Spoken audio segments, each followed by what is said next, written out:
বিএনপিকে ইঙ্গিত করে বাংলাদেশ জামাত ইসলামীর সংগ্রামী সেক্রেটারি জেনারেল অধ্যাপক মিয়া গোলাম পরোয়ার কঠিন কিছু বার্তা দিয়েছেন, যার তাৎপর্য হচ্ছে যে বিএনপি এখন এক ঘরে, বিএনপি এখন একলা। আপনারা তো দেখেছেন কিভাবে বিএনপিকে জামাত একলা করে দিচ্ছে। ভিপি নূরের সাথে জামাতের বৈঠকটা একটা চমৎকার এক্সাম্পল। বাংলাদেশে 4-5টা আলোচিত এবং গুরুত্বপূর্ণ রাজনৈতিক দলের মধ্যে একটা হচ্ছে গণ অধিকার পরিষদ। এটা আপনি অস্বীকার করতে পারবেন না। বাংলাদেশে যদি 5 দলের 5 জনকে ডাকা হয়, জামাত, চরমোনাই, বিএনপি, এনসিপি, গণ অধিকার পরিষদ, আপনি এটা অস্বীকার করার কোনো সুযোগ নেই। এমনকি এবি পার্টির চাইতে গণ অধিকার পরিষদের ভিত্তি বেশি, অথবা আলোচিত রাজনৈতিক দল বা ভিপি নূরের ওয়েট বেশি। সেই ভিপি নূর বিএনপির পক্ষে একদম আদা জল খেয়ে নেমেছিলেন। এখন জামাত ইসলামীর সাথে ঐক্য করতে একমত হয়, জামাত ইসলামীর সাথে বৈঠক করে বিভিন্ন একতলাফি বিষয়ে, পিয়ার সিস্টেম যেটা রাজনীতির গতি প্রকৃতি নির্ধারণ হয় যার মাধ্যমে, এইসব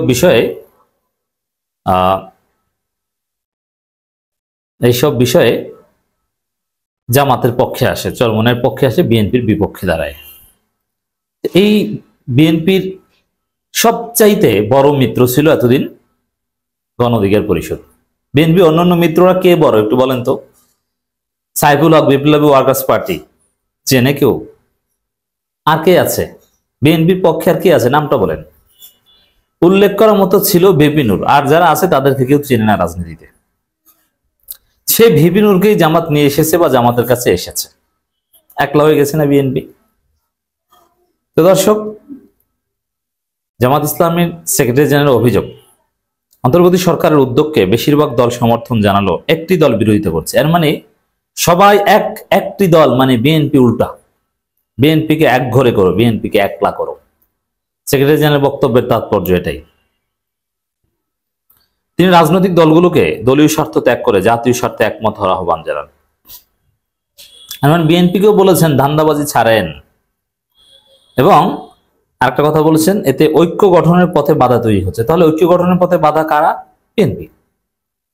তো জামাতের যে অভিযোগ বিএনপির বিরুদ্ধে, সব দল ঠিক আছে, শুধু এক দল বিএনপি ঝামেলা করছে এবং তারাই ঐক্য গঠনের পথে বাধা সৃষ্টি করছে। এমনকি জুলাই সনদ শেষ পর্যন্ত যদি সরকার নাই দিতে পারে, এনসিপিকেই যদি দিতে হয়, তার জন্য ইতিহাসে দায়ী থাকবে বিএনপি। বিএনপি জুলাই সনদের সাংবিধানিক মর্যাদা চায় না, এই জায়গায় আটকে আছে। বলছে এটা আবেগ। আমাদের জুলাই আন্দোলন, হাজার হাজার মানুষের জীবন দান, আবু সাইদদের বুক পেতে দেয়া, রিক্সাওয়ালা, শ্রমিক, টোকাই, সব শ্রেণী পেশার মানুষের আত্মত্যাগ, এক মহা বিপ্লব, এটা নাকি আবেগ। এই আবেগের স্থান নাকি সংবিধানে হতে পারে না। এটা হচ্ছে বিএনপির অবস্থান। এইভাবেই জুলাই সনদ আটকে আছে। জামাত ইসলামের বক্তব্য এটা যে সবাই রাজি, কিন্তু এক বিএনপি জুলাইয়ের বিরুদ্ধে অবস্থান নিয়েছে, সবকিছুর বিরুদ্ধে অবস্থান নিয়েছে, আওয়ামী লীগের পক্ষে অবস্থান নিয়েছে, ভারতের পক্ষে অবস্থান নিয়েছে। এই জায়গাটায় অধ্যাপক মিয়া গোলাম পরোয়ার ইঙ্গিত করেছেন বলে মনে হচ্ছে। অতএব দর্শক, এর অর্থ এটাই যে বিএনপি একলা, বিএনপির পক্ষে কেউ নেই। আগামী রাজনীতির হবে BNP versus all.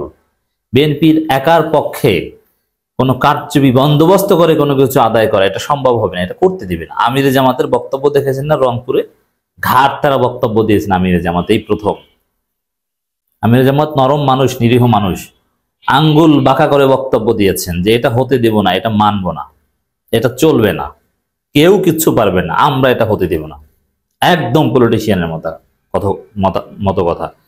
Secretary general তো ঘোর রাজনীতিবিদ অধ্যাপক মিয়া গোলাম পরোয়ার, তার বক্তব্যের মধ্যে সবসময় একটা জোশ থাকে। প্রতিপক্ষকে, জালেমদের, অন্যায়কারীদের উপর বুলেটের মতো আঘাত হানে অধ্যাপক মিয়া গোলাম পরোয়ারের প্রত্যেকটা শব্দ। সময় উপযোগী বক্তব্য দিয়েছেন। অন্তর্বর্তী সরকারের উদ্যোগকে বেশিরভাগ দল সমর্থন জানালেও একটি দল বিরোধিতা করছে।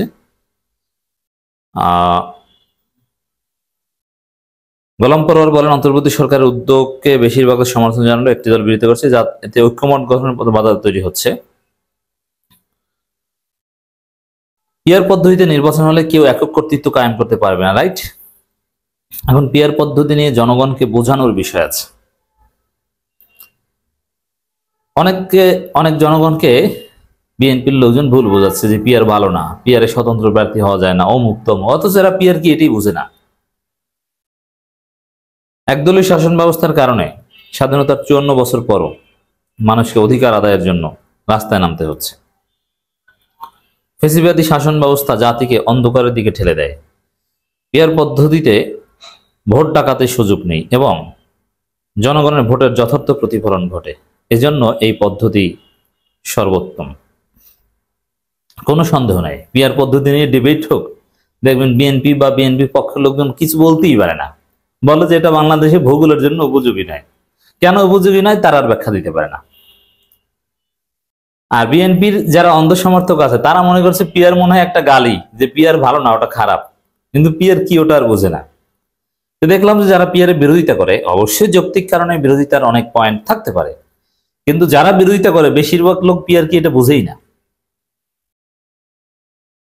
তো দর্শক, তিনি বলেন 24-এর ছাত্র জনতার একক কর্তৃত্বের বিরুদ্ধে জীবন দিয়ে লড়েছে। ফ্যাসিবাদ থেকে মুক্তি দিতে 2 সহস্রাধিক ছাত্র জনতা জীবন দিয়েছে। 50,000-এর বেশি আহত পঙ্গু হয়েছে। তাদের লড়াইয়ের মূল ছিল বৈষম্যের বিরুদ্ধে। সেই বৈষম্য পুনরায় সৃষ্টি হলে রাষ্ট্র কঠিন পরিস্থিতির মুখে পড়বে। বৈষম্যের জন্ম একক কর্তৃত্ব থেকেই। জামায়াত ইসলামী রাষ্ট্র পরিচালনার দায়িত্ব পেলে বৈষম্যহীন কল্যাণ রাষ্ট্র উপহার দেবে। হ্যাঁ, জামাত কল্যাণ রাষ্ট্রের কথা অনেক আগে থেকে বলে আসছে। তো এই জন্যে এই অগাস্টের আমাদের এই বর্ষা বিপ্লবের অন্যতম স্লোগান, অন্যতম পয়েন্ট হয়ে এসেছে বৈষম্য বিরোধিতা। আর জামাত ইসলামীর রাজনীতিতে বৈষম্য বিরোধিতা এটা পুরনো স্লোগান। যদি জামাত এটা ভালোভাবে হয়তো মার্কেটিং করতে পারেনি, কিন্তু জামাতের যে থিওরি কল্যাণ রাষ্ট্র, জামাত একসময় ইসলামী রাষ্ট্রের কথা বলতো, পরবর্তীতে ইসলামী রাষ্ট্র আর বলে না। ইসলামী রাষ্ট্র বলে দলীয় ফোরামে, কিন্তু কাগজে কলমে পলিটিক্যাল গ্রাউন্ডে কিংবা ইশতেহারে কল্যাণ রাষ্ট্রের কথা বলে। এই কল্যাণ রাষ্ট্র মানেই হচ্ছে বৈষম্যহীন রাষ্ট্র। এই পরিভাষাটা আরো সুন্দরভাবে জামাত মার্কেটিং করা উচিত। জামাতের সেক্রেটারি জেনারেল বলেন, প্রবাসীরা বাংলাদেশের অর্থনীতির প্রধান চালিকা শক্তি হলো তাদের ভোটাধিকার নিশ্চিত করা হয়নি। এই প্রবাসীদের ভোটাধিকার নিশ্চিত, এটা নিয়েও বিএনপির ভয় আছে। কারণ প্রবাসীদের ভোটাধিকার, এই জেনজির ভোটাধিকার, এগুলো বিএনপির জন্য অনুকূল নয়। এই প্রবাসীরা, জেনজি, এরা বিএনপিকে ভোট দিবে না। বিএনপিকে ভোট দিবে কিছু বিএনপি সমর্থক আছে, আর যারা লুটপাটের ভাগ পাবে, যারা চাঁদাবাজি করতে পারবে তারা। জাতীয় নির্বাচন আগে স্থানীয় সরকার নির্বাচন দাবি করে তিনি বলেন, এতে সরকার ও নির্বাচন কমিশনের সক্ষমতা প্রমাণ হবে। হিসাব ক্লিয়ার। জামাত রাজনীতিতে যা বলছে, পিআর সিস্টেম, জাতীয় নির্বাচন আগে স্থানীয় নির্বাচন, নানান বিষয় যার অর্থ স্পষ্ট, এগুলো সবকিছুর বিরোধিতা করছে বিএনপি। অতএব বিএনপির বিরুদ্ধে মহা ঐক্য প্রয়োজন। এখন রাজনীতি হবে বিএনপির বিরুদ্ধে। জামাতের বক্তব্যে এটা স্পষ্ট হয়ে উঠেছে।